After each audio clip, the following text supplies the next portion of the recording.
보도록 하겠습니다. 21번입니다. 대부 비율은 가치에 대한 부채의 비율로 대부 비율이 80%면 대부 비율은 400% 된다. 맞습니까? 네, 맞습니다. 100분의 80은 뭘로 바뀌면 20분의 80이 된다. 대부 비율 얼마? 80일 때 부채 비율 얼마? 400%란 소리입니다. 됐죠? 항상 요거 부채 비율은 두 개 더해서 100. 맞죠? 위에는 변화 있다, 변화 없다? 변화 없다. 둘 다 부채를 가치로 나눈 값, 부채를 지분으로 나눈 값이었습니다. 1번 맞고요. 부채 비율은 지분에 대한 부채를 의미한다. 대안 나왔으니까 앞에마다 분모에 대한 분자. 아시겠죠? 채무불 이행률이죠. 유효총소득이 영업경비와 부채 서비스액을 감당할 수 있는지를 측정한다. 우리 요거를 손익분기율이라고도 얘기합니다. 감당률 1번 작습니다. 맞죠? 1번 작다는 것은 순영업소득이 부채 서비스액을 감당해야 못해요? 감당 못한다는 소리입니다. 1보다 크면 이라고 바꿔주셔야 되겠죠. 다음 몇 번? 4번 이해갔습니다. 총자산회전율은 투자된 총자산에 대한 총소득의 비율이다 라는 소리입니다. 대안 나왔으니까 뭐다?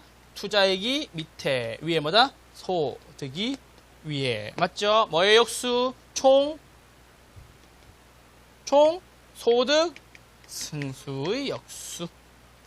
찾으시면 되겠습니다. 21번이다. 몇 번? 4번 이었습니다.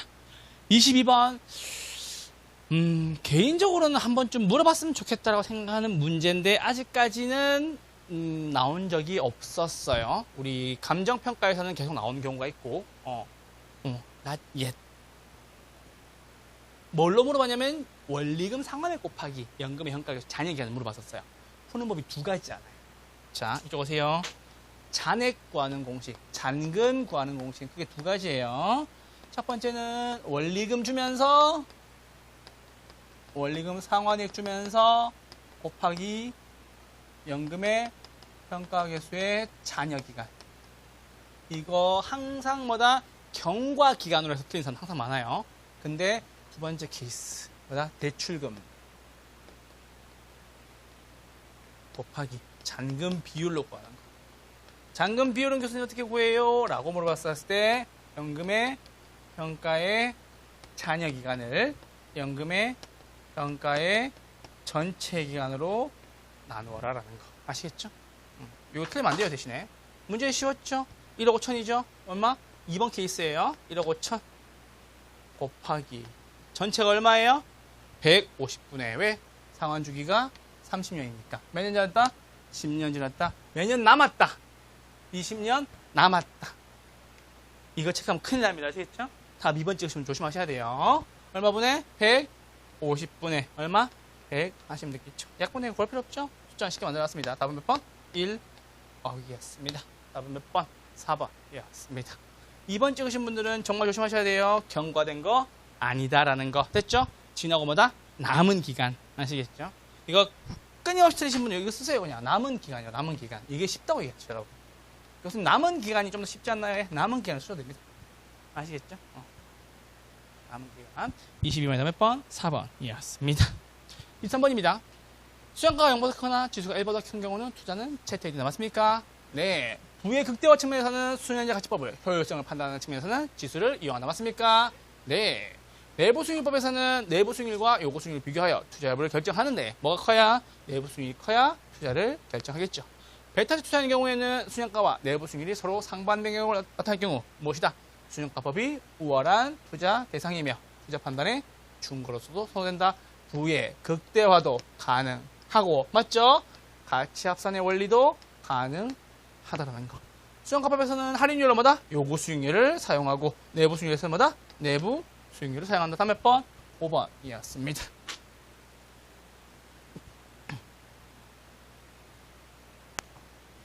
자, 지난주에 했던 건데 한 번 더 하시죠. 자, 투자액 얼마? 100만원. 수익금 얼마? 10만원.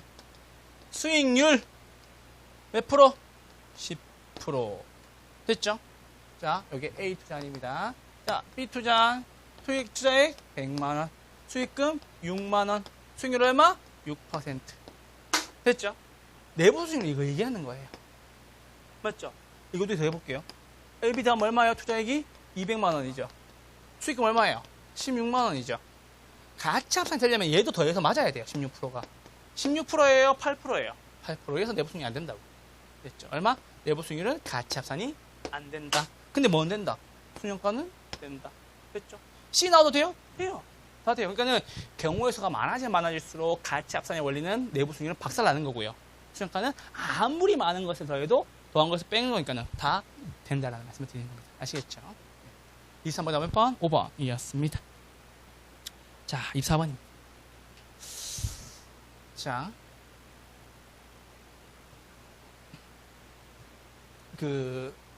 제가 꼭 말씀드리고 싶은 건 뭐냐면, 시험장에서 약해지는 사람들이 있어요. 진짜 있어요. 꼭 있어요. 실력은 충분한데, 시험장에서 약해지는 사람이 있다고. 제가 한때 그랬었거든요. 근데, 깨게 된 계기가 있는데, 그 장도연 개그맨님이 그 얘기 한 적이 있어요. 그 무대 올라갈 때 떨릴 때마다 언제나 뭔 생각하냐고. 여기 그냥 다 그냥 없다고 생각하고 그냥 하라고 그냥. 그게 있어요. 그러니까 무슨 말씀 드리고 싶은 거냐면, 한두 문제 틀려도 합격할 수 있다는 마음이 있어야 돼. 왜? 제껴 된다. 그래서 여러분 잘 보세요.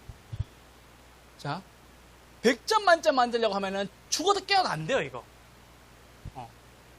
딱 한 번 보긴 봤는데, 있긴 있더라고. 있는데, 이거 말고 80점 만점이에요, 80점 만점. 맞죠? 80점 만점이에요. 여기서 4개 더 틀려도 돼요? 4개 더 틀려도 돼요. 얼마까지? 70점까지는 무난하게 맞아도 상관없는 거예요. 민법 반은 맞출 거 아니에요. 맞죠? 그럼 뭐다? 마음을 좀 편하게 가져가시라고. 아시겠죠? 꼭 그 말씀 드리는 거예요. 아시겠죠? 그래서 이거 실전에서 약해지시는 분들한테 꼭 그 말씀 드립니다. 그래서 저는 사실은 그 공법 교수님의 그 말이 되게 위안이 됐다니까. 너 43번 틀릴 거야 라고. 그 43번 문제 아직도 기억이 나요. 아직도 평생 못 잊겠지. 근데 그 43번 문제 틀렸거든. 진짜 틀리거든요. 근데 내가 웃으면서 넘어갔어. 그리고한데 공법을 좀 더 잘 나왔겠죠. 그런 것처럼 여러분들 나왔을 때 분명히 이렇게 특징이 있어. 1, 2, 3번에서 틀려요. 1, 2, 3번에서 꼭 세 가지 항상 틀려. 그게 세 가지 특징이야. 내가 그랬고. 근데 그 이후로부터 극복이 되더라고. 틀린다고 마음을 먹고 푸니까는 답이 보이더라고요. 내가 다 맞춰야 될 때 힘을 주고 보면은 다 틀리더라고요. 전 세 개 중에 2개 틀려본 적도 있어요. 내 인생이 처음이었었어요, 그때가. 뭐 이거 왜 틀려? 이러면서. 근데 그런 경우가 있다고. 그러니까는 가셨을 때, 나 이거 어차피, 내가 틀릴 수 있는 거 틀려도 합격할 수 있으니까 걱정하지 마세요. 아시겠죠? 누가 가르쳤는데, 씨. 됐죠? 이쪽으로 오세요. 2번 틀리면 어떡해? 됐죠? 이쪽으로 오세요. 자, 유효. 총 소득을 무엇으로? 총 투자액으로 나누었다라는 겁니다. 맞죠? 승수나색 승수 앞에 자르고 요청 어디에? 밑에. 이게 뭐다? 총 투자액. 총 투자 얼마인데요? 5억이네요. 맞죠? 얼마입니까? 1억 2,500. 됐죠? 안 되시면 5억을 4억으로 나누셔야 돼요. 그럼 답 나와요. 어차피 이것도 곱이고 요거니까. 됐죠? 요것도 바꿔도 되니까. 됐죠? 그래서 유효총수도 시작하는 겁니다. 유효총수 얼마? 1억 2,500 빼기 영업 경비 얼마입니까? 몰라요. 알겠어요. 당황하면 안 돼요. 없다고 당하면 안 돼요. 왜? 내가 있는 걸 다 쓰고 봐도 상관없다니까. 순영수도 있다 없다. 없어요. 당황하면 안 돼. 당황하더라고. 왜 없지? 이러면서 나 가공기 이용서 부생 써야 돼. 왜 없다고 당황해? 당황하지 마세요. 빼세요. 부채 서비스에. 내 할 일을 하면 돼. 나오네요. 부채 서비스 얼마? 4천만 원. 됐죠? 나 뭐 나와요? 세? 전. 나오잖아요. 3천만 원. 됐죠? 순영수 얼마? 이제 쓰면 되지. 이제 쓰면 되지. 계속 안 나오면 문제 오류예요. 됐죠? 계속 안 나오면 문제 오류예요. 이것도 안 주면 문제 오류라니까? 됐죠? 오케이. 자, 뭐 구하라고? 채무불 이행유가 부채 감당률 구하라고. 자, 순영수 나왔으니까는 위에 영업경비 올라가면 얼마 나옵니까? 5,500. 됐죠? 우리 영원히 했잖아. 부채 감당률 얼마? 여기. 얼마 나와요?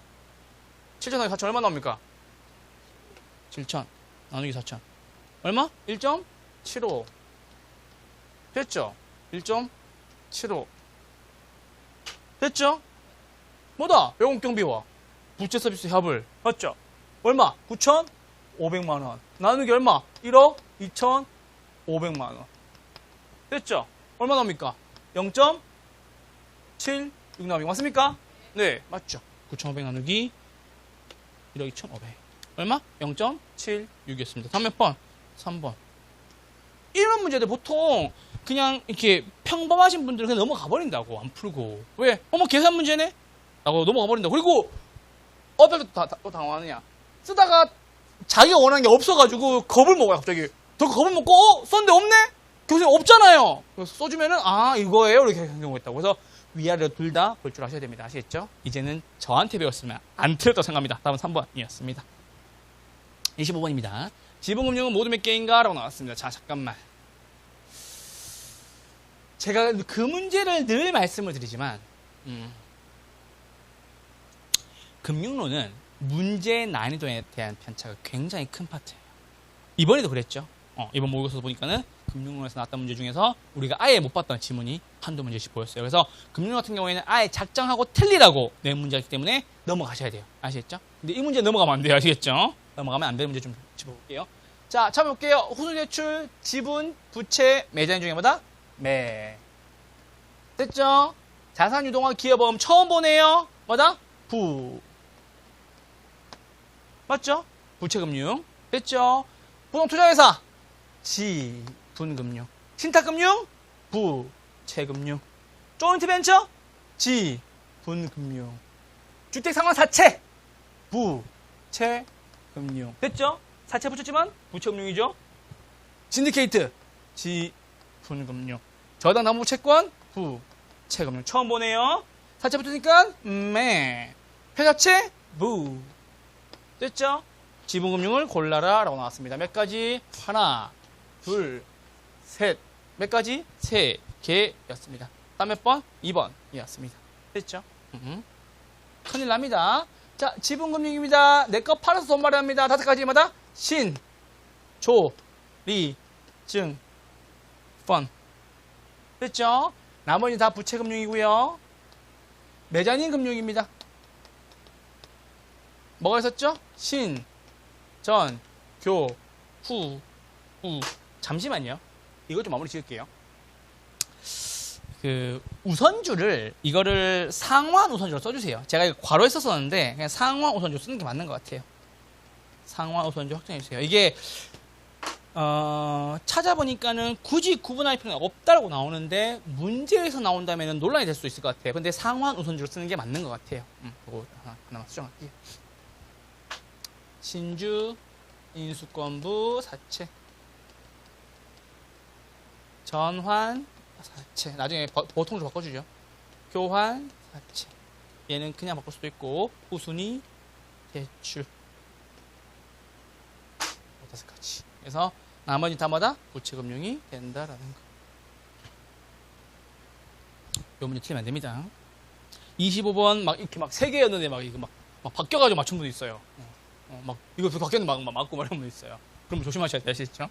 공부 똑바로 하셔야 돼요. 아시겠죠? 26번 넘어가시죠. 자, 대출 상환 방식 하는 설명으로 틀린 것을 올라라라고 왔습니다. 점증식은 장래 소득이 늘어날 것으로 예상되는 차입자에게 적합하다. 맞습니까? 네.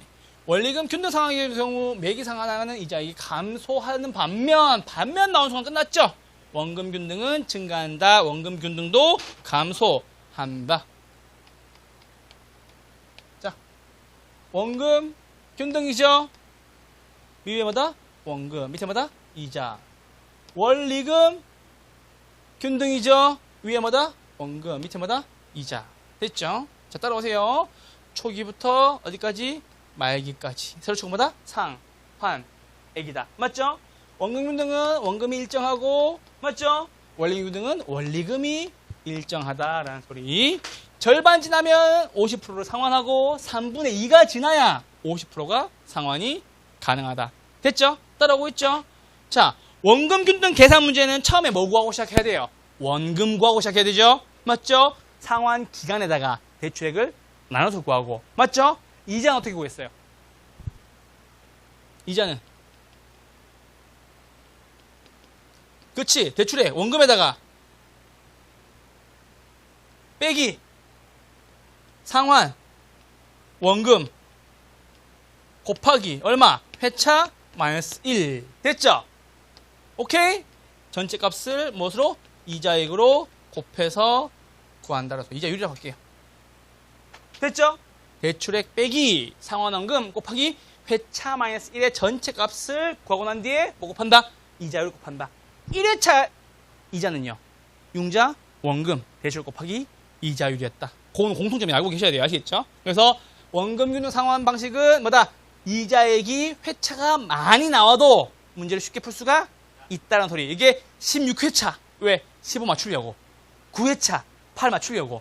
7회차 6 맞추려고. 이렇게 나오는 경우도 있어요. 아시겠죠? 얘네마다 회차가 많이 나와도 문제를 풀기가 쉬운데 원리금 균등은 뭐 구하기가 쉬워요? 원리금 구하기가 쉽죠? 그래서 뭐다? 원리금 이거 써드릴게요. 원리금은 어떻게? 대출액 곱하기 뭐다? 저당 상수로 구하는 거고 맞죠? 이자는 1회차 이자는 1회차 이자는 뭐다? 대출액 곱하기 뭐다? 이자율로 구하는 거고 맞죠? 1회차 원금은 어떻게? 대출액 써줄게요. 곱하기 뭐다? 저당 상수의 못 번가 이자율을 뺀값으로 구한다라는 거 기억나시죠? 그럼 2회차 원금은요 1회차 원금 곱하기 1 플러스 이자율 됐죠? 3회차 원금은요 2회차 원금 곱하기 1 플러스 이자율. 그래서 원리금 균등 상환 방식에서 원금 구하는 것은 전회차 원금 곱하기 1 플러스 이자율로 넘어가시면 됩니다. 그래서 얘는 3회차를 잘 못 넘겨요. 제가 4회차 나온 게 딱 한 번 본 적이 있었어요. 그래서 회차 확인하시고 이게 원금일 수 있겠다 원리금일 수 있겠다 생각하시면서 원리금 상환 조건을 내려가시면 문제가 좀 더 잘 보이실 겁니다. 뒤에 문제 있으니까 한번 보시죠. 답은 2번이었습니다. 뒤에 문제 있어요.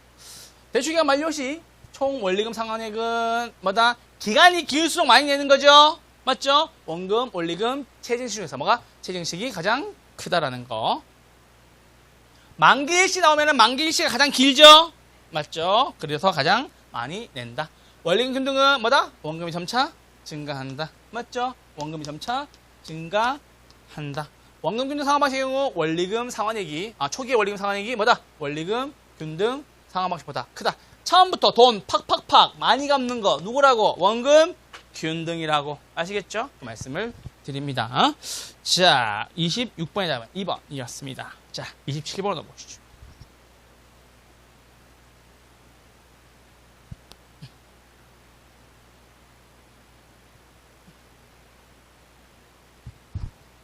자, 27번입니다.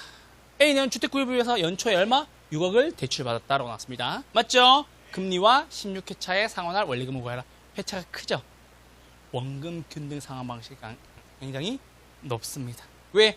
16번을 곱할 수는 없잖아. 맞죠? 15번을 곱할 수 없잖아. 아시겠죠?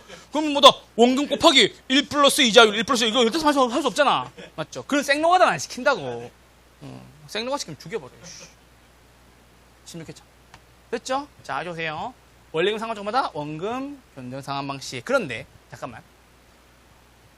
이 지문에서 이자가 안 보이면 이자율이 안 보이면 이걸 줬을 가능성이 굉장히 높아요. 문제가 오히려 더 쉬워져요. 훨씬 쉬워져요. 이제 오세요. 기간 몇 년? 30년. 얼마 빌렸어요? 6억. 얼마? 2천만 원이라고 됩니다. 그럼 원균등이니까 이 모양 그리시면 되겠죠. 됐죠? 그럼 요 값이 얼마라고? 요 값이 2천만 원이에요. 원금. 됐죠? 요 값 처음부터 언제까지? 끝까지 2천만 원이라고. 됐죠? 자, 원균등이고 1회차 원리금 상환액이 4,400이면 맞죠? 그럼 원금 얼마? 2천. 이자 얼마? 2,400 끝났네요. 됐죠? 그럼 얼마? 원금은 2천 더하기 2,400. 1회차 이자 2,400이네요. 원금 얼마? 6억 곱하기 이자율. 맞죠? 6, 4, 24. 몇 프로? 4%. 이 문제 오히려 더 쉬워. 됐죠? 1회차 이자는 대출액 곱하기 이자율이다. 끝. 됐죠? 그렇게 하고 나서 뭘 구해야 되냐? 16화차의 원리금을 구해라. 조심하셔야 돼요. 이거 이자만 구하고 답 찾는 분도 있어. 그래서 그러는 거예요. 원금 얼마? 2천 더하기 하셔야 돼요. 오케이? 자, 16회차입니다. 들어갈게요. 얼마 빌렸어요? 6억 빌렸네요. 맞죠? 빼기 얼마씩 갚아요? 2천만 원씩. 맞죠? 곱하기 16 마이너스 1. 오케이. 15죠? 그럼 15 3억이겠네. 맞죠? 두 번째까지. 맞죠? 하나, 둘, 셋. 맞죠? 15는 3억이죠? 3억 곱하기. 아까 나왔죠? 몇 프로? 4%. 3, 4, 12. 이제 얼마? 1,200만원. 더하기 얼마? 1,200만원. 이렇게 해서 되겠죠. 답은 얼마? 3번 이었습니다. 3,200. 됐죠? 이렇게 하면 됩니다. 그래서 얼마다? 대출 기간이 30년인데 절반 좀 지났을 때 어디? 16회차. 여기가 되게 되겠네요. 이게 얼마? 1,200이 나올 겁니다. 됐죠? 그 말씀드리는 거예요. 됐죠? 이렇게 정리해주세요. 답은 3번이었습니다. 28번입니다. 자, 이 문제를 자주 봐서 익숙해서 답을 1번 푸신 분도 있어요. 근데 이런 문제가 혹시나 진짜 법령 정보나 아니면 현실 세계에서 이렇게 적용해가지고 문제를 내버리면 못 풀어요. 특히나 부동투자에서 같은 경우에 법령이 되게 많아가지고 깜짝 나올 만한 문제를 뽑아가지고 내버리면 풀기 어려운데 꼭 그 말씀 드릴게요. 처음 보는 지문이면 좀 리스크 감소할게요. 맞을 가능성이 조금 더 높아요. 그리고 혹시나 나머지 지문들이 내가 봤던 지문인지를 보셔야 돼요. 아시겠죠? 제가 그 말씀 늘 드리잖아. 금융론은 문제 난이도에 대한 편차가 굉장히 심하기 때문에 내가 모르면 아예 넘어가야 되는데 넘어가기 전에 내가 봤던 지문을, 그러니까 5개 지문을 다 새로운 거 주진 않아요. 그렇기 때문에 그것만 조심하시면 돼요. 아시겠죠? 처음 보는 지문은 좀 맞을 가능성이 높다. 근데 옳은 것도 고라고 했는데 처음 받아 찍으면 안 되고, 아시겠죠? 그런 분 있어. 미워 죽겠어요. 자신이 아는 거를 다 걸러내고 난 뒤에 체크하시라는 말씀 꼭 드립니다. 아시겠죠? 답은 1번이었습니다. 초과이익 배당할 수 있습니다.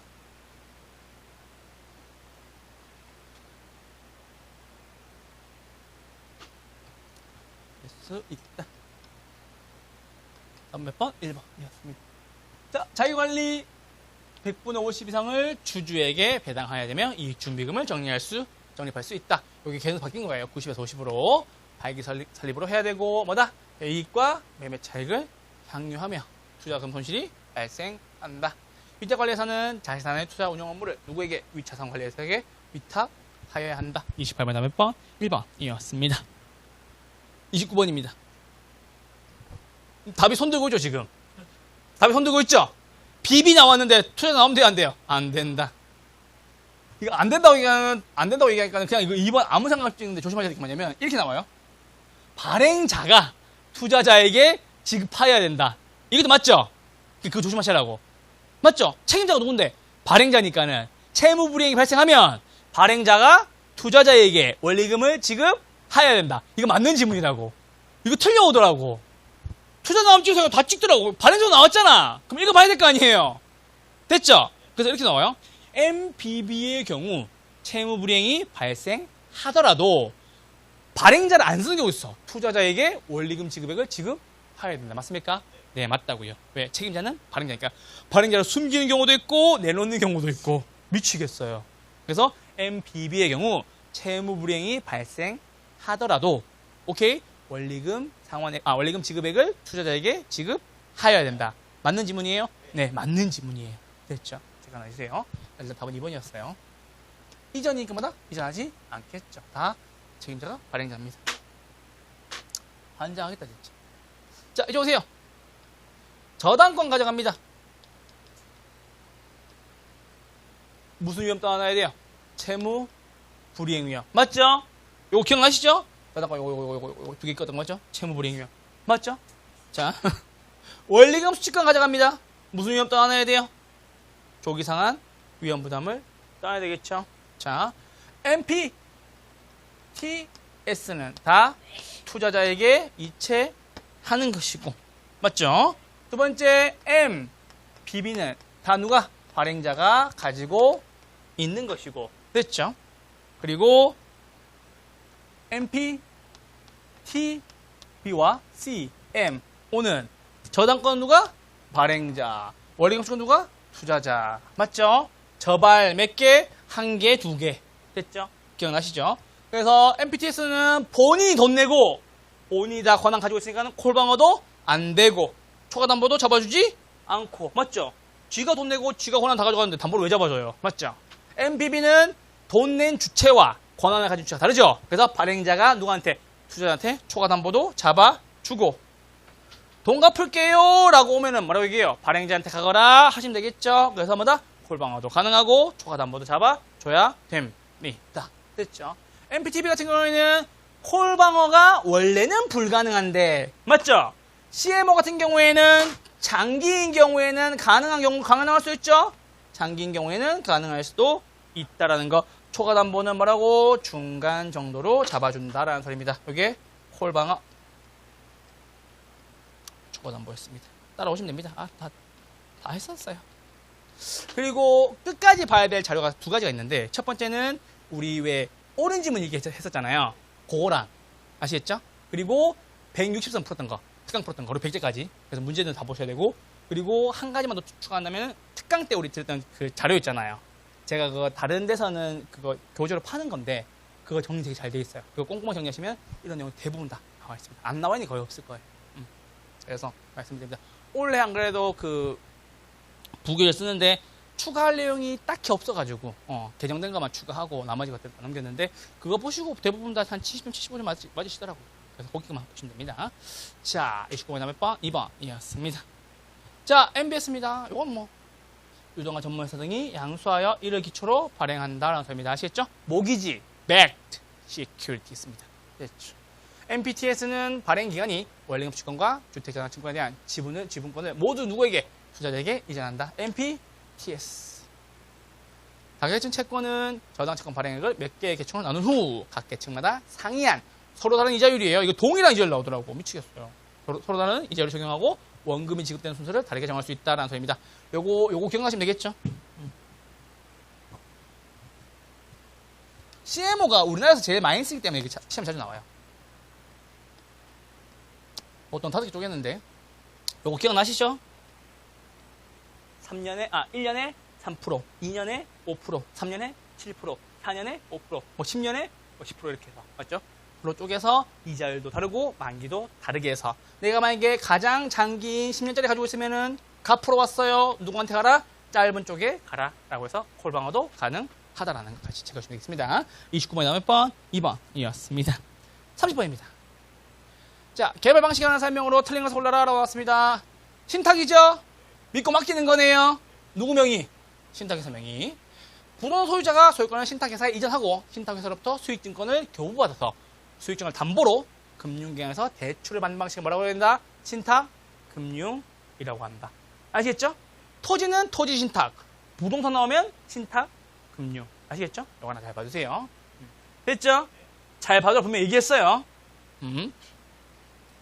다음 시간에 문제 틀리기 많이 봐. 3번입니다. 공사비 대물 변제형은 개발사업 후 부동산 소유자가 부동산 지분을 모두 갖는 방식에서 맞아 틀려요? 틀렸죠. 뭐만큼? 지분을 공유하는 방식이죠. 뭐만큼? 돈 낸 만큼. 다음 몇 번? 3번이었습니다. 됐죠? 다음 몇 번? 3번이었습니다. 시작은 요거. 부동산 소유자가 소유권 신탁해서 이전하고 요거 받아오는 거예요. 수익증권 받아오는 거예요. 요게 포인트. 간평형 이 문제 나와서 그래. 됐죠? 공사비 대물 변제형은 뭐라고? 지분을 공유하는 방식입니다. 맞죠? 왜? 낸 만큼. 됐죠? 공사비 변제형은 똑같은 말로 등가 교환 방식이라고도 합니다. 사업 수탁 방식입니다. 누구 명의? 토지 소유자 명의로 다 진행을 하는 것이고 분양금 공사비 지급형과 등가 교환 방식에서는 수수료 문제가 있다 없다 발생하지 않는다라는 소리. 30번이 다음 몇 번? 3번이었습니다. 31번 넘어오시죠. 자, 제가 저번에 한번 만든 문제 중에서 개월수를 다르게 냈더니 틀렸던 사람들이 되게 많았었어요. 그래서, 그게 난리가, 그러니까, 이게 웃긴 게 뭐냐면, 여러분들 다를 것 같죠? 아니에요. 똑같아요. 맨날 물어본 건 똑같아요. 그거, 탄력성 중간점 최초점 맨날 물어보고요. 개월수 맨날 틀려오고요. 물어본 게 똑같아요. 여러분만 그런 게 아니야. 밴드에서 똑같이 틀려와요. 그러니까 걱정 안 하셔도 돼요. 아시겠죠? 내가 못 푸는 거 남도 못 푸는 거예요. 자, 이제 오세요. 개월수 6개월씩 맞죠, 이제? 조심하세요. 이거 왜 틀려오는 거야? 6개월? 됐죠? 자, 그리고 난 뒤에 네모 하나만 그립시다.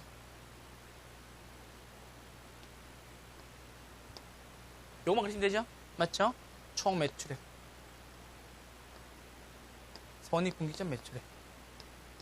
추가 매출액, 기본 임대료, 초과 임대료, 총 임대료.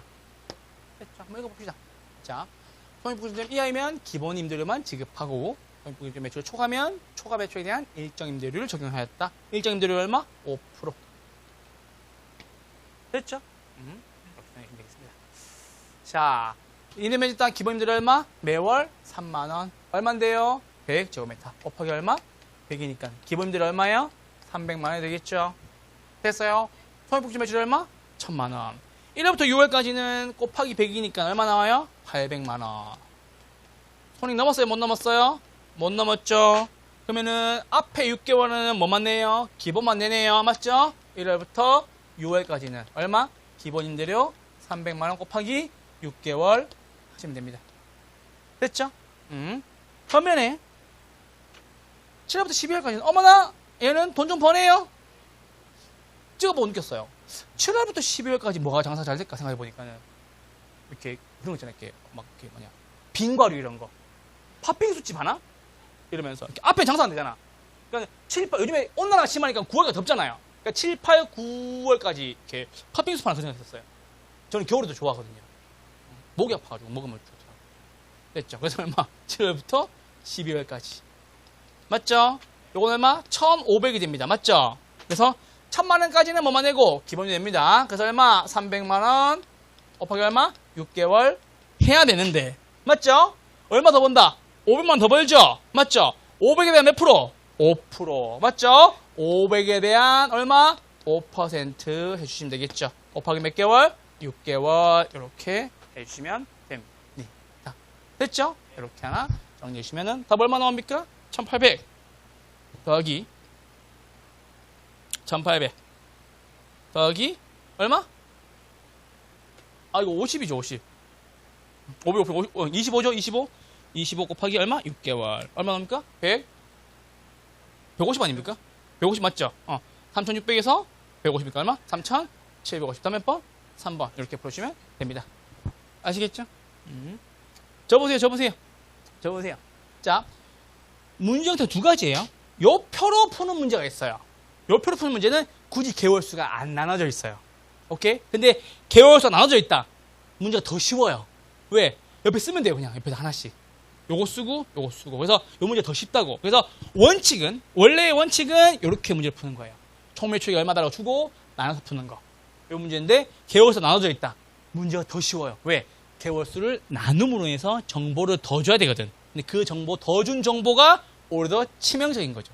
그래서 문제를 구하기가 훨씬 더 쉽다라는 말씀을 드린 겁니다. 아시겠죠? 답은 3번이었습니다. 32번입니다. 자, 실개천 주차장의 지하와 무슨 전략? 제품 전략. 현 입주자 직접 분양, 분양 대행사, 금융기관, 중개업소 뭐다? 유통 경로 전략. 고가, 저가, 시가, 신축 뭐다? 가격 전략. 표적 시장의 반응을 빠르고 강하게 자극 유인하기 위해서 뭐다? 경품팝니다. 뭐다? 판매 촉진 전략. 됐죠? 그래서 뭐다? 프로덕트, 플레이스, 프로모션, 프라이스, 프로모션. 됐죠? 보시면 안 됩니다. 프라이드 나오면 안 되고, 액션 언제 한다고? 맨 마지막에 한다고. 아시겠죠? 요거까지 해가시고, PR이고, 포지션이 나오면 돼요? 안 돼요? 안 된다는 거. 포지션이 어디 나옵니까? 세, 분, 화에서 나오는 거죠. 맞죠? 세그멘테이션, 타겟, 포지셔닝. 아시겠죠? STP 전략에서 나오는 게 포지셔닝이고. 맞죠? 우리 뭐다? 포피믹스에서는 뭐다? 자음만 나온다는 거. 그쵸? 그거 하나 기억해줍니다. 우리 지난번 모의고사에서 나왔었죠. 맞죠? 오버하시면 되겠습니다. 32번이다. 몇 번? 1번이었습니다. 33번입니다. 자, 감정평가에 관한 규칙에서 규정할 수 있는 내용으로 틀린 것을 골라라 라고 나왔습니다.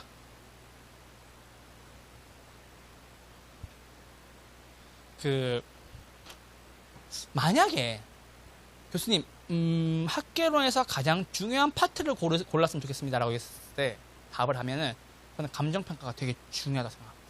가장 중요하다고 생각합니다. 왜냐하면 두 가지 여파가 있어요. 첫 번째, 감정평가가 제대로 안 풀리면 민법이 찝찝해요. 그게 치명적이에요.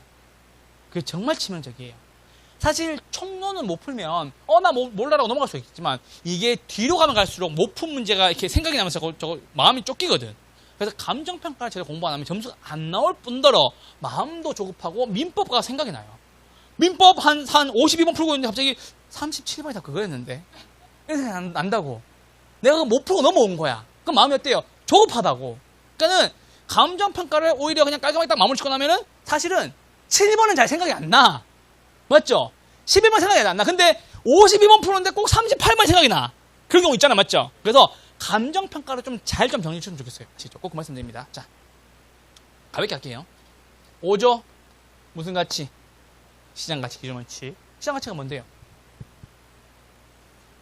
통상적인 시장에서 충분한 기간 동안 거래액이 공개된 후, 맞죠? 정통한 당사 사이에서 신중하고 자발적인 거래가 있을 경우 성립될 가능성이 가장 높다고 인정되는 대상 물건의 가액을 말한다. 아시겠죠? 이번에 불나가지고 법령정보센터 못 들어가가지고 막 우회적으로 들어가가지고 막 확인하고 막 그러고 있어요. 됐죠? 6조 현황 기준원칙 기준 시점에서의 대상 물건의 이용사항 및 공법상 제한을 받는 상태를 기준한다. 다만 불법적이거나 일시적 이용은 제외한다. 됐죠? 7번 7조 개별 물건 기준 원칙 맞죠? 감정평가는 물건마다 각각 개별로 하여야 된다. 맞죠? 용도상 불가분하거나 일체로 거래될 때는 일괄 평가, 가치를 달리한다면 구분 평가. 특수한 목적이 있거나 맞죠? 뭔가 조건이 걸린 경우가 있습니다.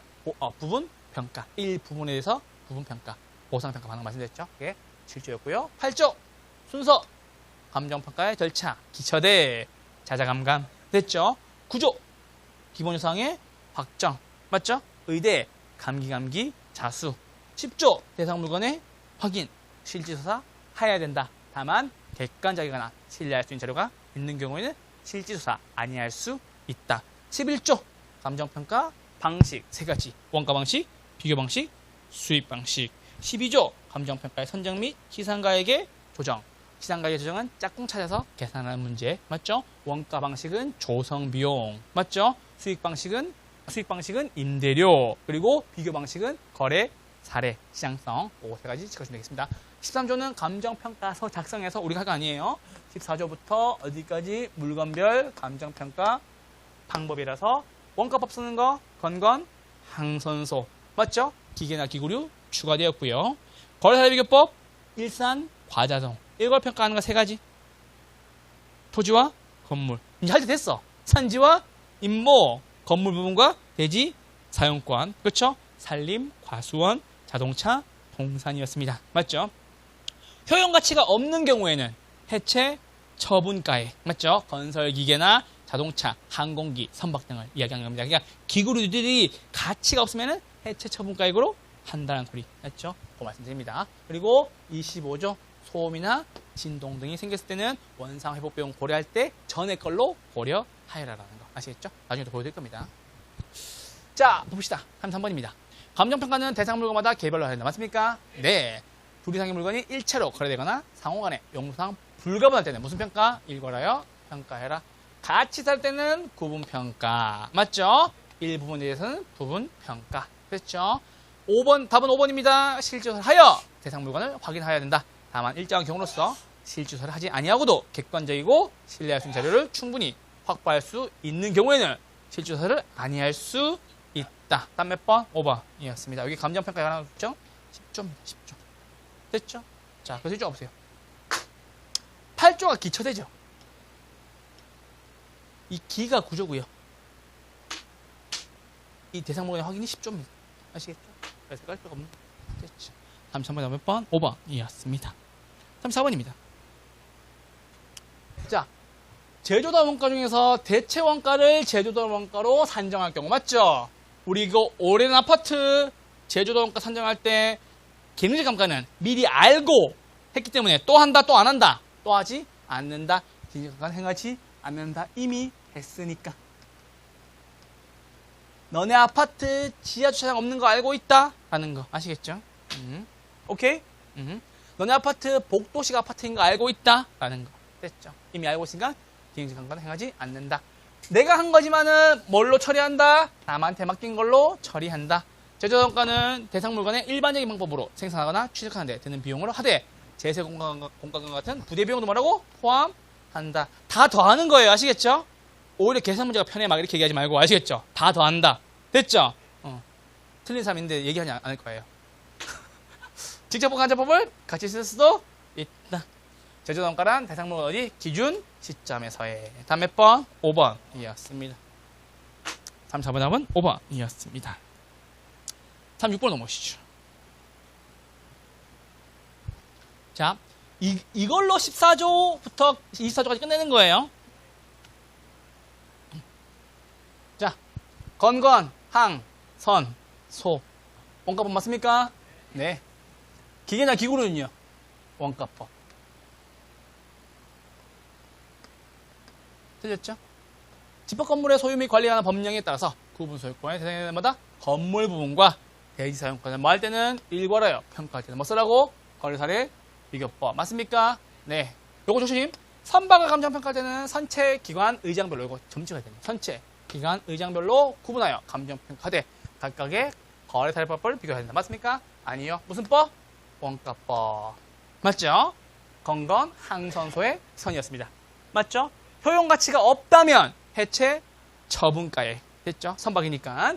자동차, 건설기계, 선박, 항공기계가 나왔습니다. 효용 가치가 없는 경우에는 무엇으로? 해체 처분가액으로 감정평가할 수 있다라는 거.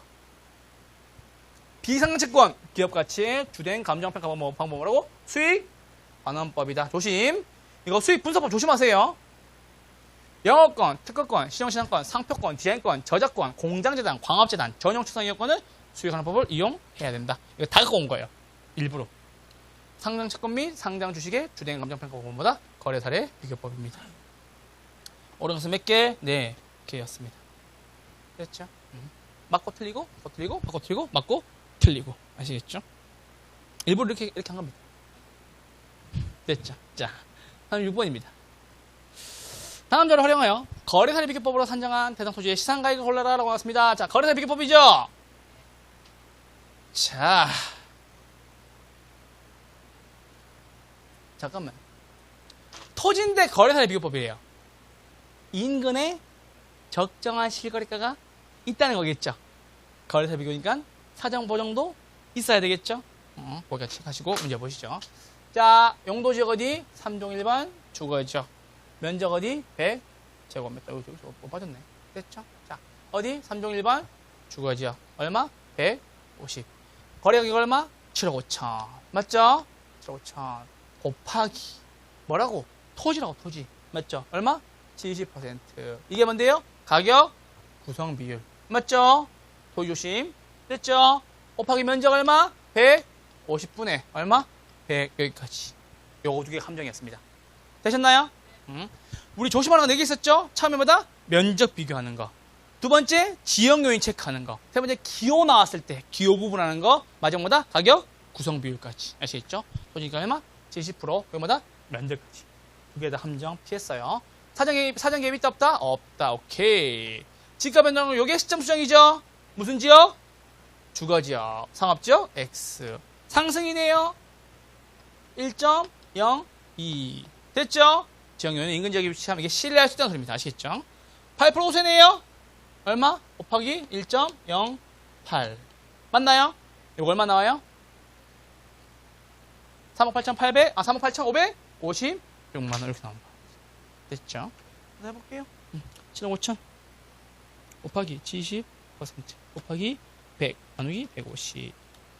3억 5천에 시작하네요. 곱하기 1.02 곱하기 1.08 얼마? 3억 8,556만 원. 답은 3번이었습니다. 아시겠죠? 조심하시면 돼요. 아시겠죠?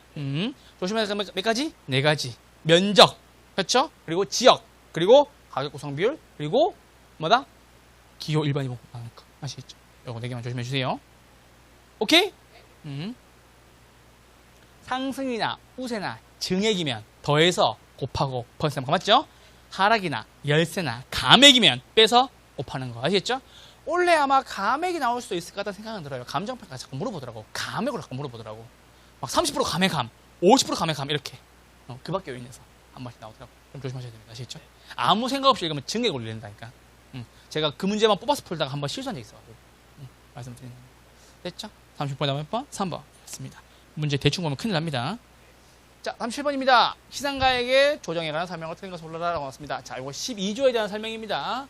자, 시상가액 조정은 각 시상가액을 상호 관련시켜 재검토함으로써 시상가액의 상호 간의 격차를 합리적으로 조정하는 작업이다라는 겁니다. 맞습니까? 네, 맞습니다. 이거는 시험 삼아 계산해 본다는 소리입니다. 왜냐면은 원래 잘 보세요. 제가 그렇게 했잖아.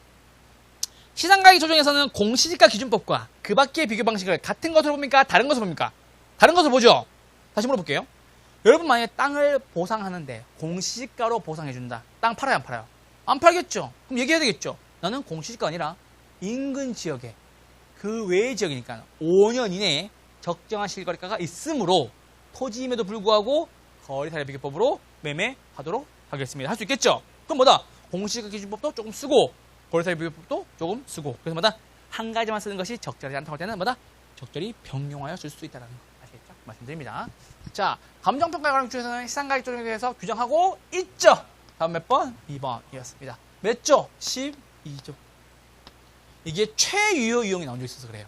최유효 유형은 감정평가의 전제이기는 하지만 규칙에는 언급되어야 안 돼요? 언급되지 않는다라는 소리 아시겠죠? 됐죠? 시상가액 조정은 각 시상가액을 가중 평균하여 최종 평가에 결정한다. 맞죠? 20%, 30%, 50%, 뭐 10%, 50%, 뭐 30% 이렇게 하는 경우가 있죠. 3방식에서 도출된 각각의 가액이다. 됐죠? 비용성은 무슨 방식? 원가 방식. 시장성은 무슨 방식? 비교 방식. 수익성은 무슨 방식? 수익 방식. 맞죠? 원가법은 조성 비용과 관련이 깊고요. 시장성은 당연히 뭐다? 시장성과 관련이 있고 수익 방식마다 임대료와 짝꿍이었다라는 것까지. 이건 거래 사례라고 합시다. 시장 거래 사례. 그래서 짝꿍 맞춰서 곱해주시면 된다는 소리. 됐죠? 37번 몇 번? 2번이었습니다. 자, 38번 넘어오시죠. 어머, 문제가 쉽네요. 임대료 거는 겁니다. 쉽죠? 초대 곱하고 필요경비 더한다. 맞죠? 기초 가액에서 기대 이율 곱하는 겁니다. 기초 가액에서 기대 이율 곱하는 거. 답 나왔네요. 맞죠? 임대사 비교법은 비준, 임료, 무슨 법? 수익, 분석법. 됐죠? 다음 몇 번? 2번이었습니다. 이게 임대료 구하는 거 세 가지 다 뽑아온 거예요. 말씀을 드립니다. 자, 잠깐만. 자, 가액 구하는 거. 몇 가지? 네 가지죠? 가볍게만 볼게요, 가볍게만. 적산 가액 구하는 겁니다. 첫 번째. 어떻게 구합니까? 조달, 원가에서. 뭐 뺍니까? 감가, 수정액 뺍니다. 됐죠? 제조단 거 어떻게 구해요? 신축공사비에다가 곱하기 지수 나오면 100분의 얼마, 변동 주분 나오면 1 플러스 R에 N승으로 제조단가 구해서 감가수는 어떻게 구해요? 제조단가를 재활용해서 맞죠? 잔존가치 빼고 내용연수 나누고 경과연수 곱한다. 맞죠? 잔존 경제적 내용연수 나오면은 경과연수 더해서 전체 경제적 내용연수로 구하는 거고 맞죠? 믿기 말아야 돼요. 만년 감가 기준이면 경과연수가 2년 11개월이라도 뭘로 보고? 2년으로 보고 계산한다는 소리 아시겠죠? 그래서 감가 중에 함정이 두 가지가 있어요. 뭐다? 내용연수와 경과연수. 아시겠죠? 잔존 경제적 내용연수 조심. 만년 감가 경과연수 조심. 됐죠? 두 번째. 거래사례 비교.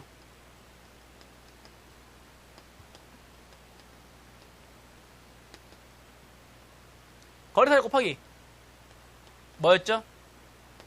사시가 맞죠? 사정 보정, 시점 수정, 가치, 형성 요인 맞죠? 일반 요인, 지역 요인, 개별 요인 됐죠? 임대사례 비교법 마찬가지예요. 이거 따로 나눌게요.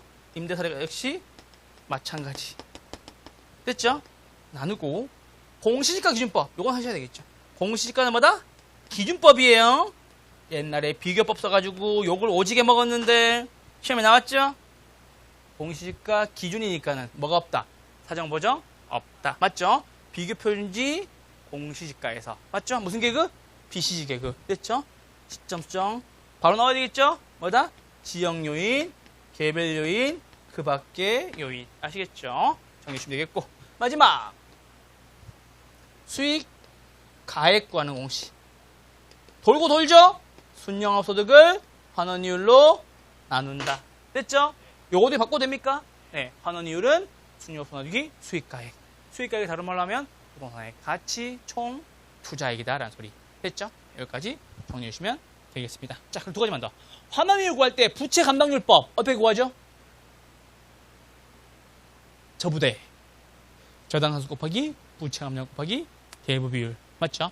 투자 계량법 나오면 토지는 토지끼리, 건물은 건물끼리, 저당은 저당끼리, 지분은 지분끼리. 됐죠? 그 세 가지는 필수로 알고 계셔야 됩니다. 아시겠죠? 말씀을 드립니다. 38번 몇 번? 2번 이었습니다. 자, 39번. 이거 가지고 왜 고민하는 거예요? 이쪽 보세요. 아직까지 개념이 좀 약해서 그래. 자, 이쪽 보세요. 땅이 됐건 건물이 됐건 공통점은 뭐예요? 지번과 지목, 용도지역, 도로상 공통점이에요. 됐죠? 자, 표현진 땅이죠, 땅. 얘는 뭐다? 원, 퍼, 제곱미터 나와야 되겠죠. 얘는 뭐다? 그냥 원 나와야 되겠죠. 됐죠? 잘 보세요. 주택은 건물이죠. 건물이 처음에 확인하는 게 대지 면적이에요. 됐어요? 땅은 무슨 대지 면적이에요? 필요 없다니까. 땅은 뭐다? 그냥 면적. 자, 설명해 볼게요. 대지 면적이라는 것은 그 건물을 포함한 그 건물이 가지고 있는 모든 땅을 얘기하는 것이 대지 면적이에요. 이게 건축 면적, 이게 연면적. 잡았어요? 대지 면적, 건축 면적, 연면적. 됐죠? 그래서 보세요. 단순히 층수가 똑같이 올리면은 연면적과 건축 면적 곱하기만 하면 되는데 건물 이렇게 지는 경우도 있죠. 다를 수가 있겠죠. 그래서 연면적과 건축 면적 달라질 수도 있다는 거. 그래서 뭐다? 건물 올리니까 무슨 면적? 대지 면적. 그래서 이것도 바뀌어야 돼요. 다음 몇 번? 3번. 됐죠? 대지. 됐죠? 이거 헷갈리시는 분들 이렇게 하세요. 집에 누가 산다? 대지가 산다. 우리 와이프가 맨날 그러더라고. 오빠 결혼하기 전에 아닌데 우리 집에 대지가 사네. 라고. 됐죠? 그래서 내가 우리 애들한테 우리 애한테 재영이는 애기 돼지인가 막 얘기해가지고 겨우 넘어갔어요. 집에 누가 산다? 대지가 산다. 아시겠죠? 아시겠죠? 집에 누가 대지 산다. 그래서 뭐다? 용도, 연면적. 알고 계시죠? 구조, 사용 승인일, 임시, 사용 승인일. 어디다 써먹을 건데 그 대지. 연면적 얼마나 올렸는데. 구조, 철근 콘크리트니 언제 사용 승인 받네. 땅을 누가 사용 승인을 왜 줘요? 네가 존재하기 전부터 살았는데. 맞죠? 39번에 다음 몇 번? 3번이었습니다. 참고로 세종시에는 저보다 나이 많은 건물이 없어요. 안 그렇겠어요? 맞죠? 세종시가 만들어진 지 뭐 한 몇 년만, 그렇죠? 10년 넘게밖에 안 됐죠? 저 그분 나이 많아요. 10살은 넘었어요. 아시겠죠? 39번에 몇 번? 3번이었습니다. 40번입니다. 표현지 공시가 효력입니다. 거기 정산이죠? 거래의 지표, 개별적으로 감정평가할 때의 기준, 지가의 정보의 제공, 지가의 산정, 위에 거 4가지입니다. 알았죠? 돈 내라는 것은 아니다. 얘는 개별 얘기하는 거죠? 다음 몇 번? 4번이었습니다. 일반적인 토지거래 지표 거. 맞죠? 감정평가 법인 등이 개별적으로 감정평가할 때마다 기준 기, 지가의 정보 제공, 지가의 산정. 됐죠? 이게 보상할 때 보통 그러는 거예요. 보상할 때. 아시겠죠? 다음 몇 번? 4번이었습니다. 자, 이렇게까지 해서 우리 동영모에서 5회차 풀었고요. 우리 좀 지금은 해야 될 거는 봤던 거 또 보면서 실수하는 거 줄이시는 게 가장 중요해요. 아시겠죠? 그 말씀 드리고 요거 지금 17분인데 화장실 갔다가 오시는 것까지 고려해서 제가 30분까지 하시죠. 30분까지. 아시겠죠? 1시 반까지 요거 10문제거든요. 문제 쉬워요. 푸시고 1시 반에 제가 돌아오도록 하겠습니다. 아시겠죠? 기출문제 한번 풀어보세요.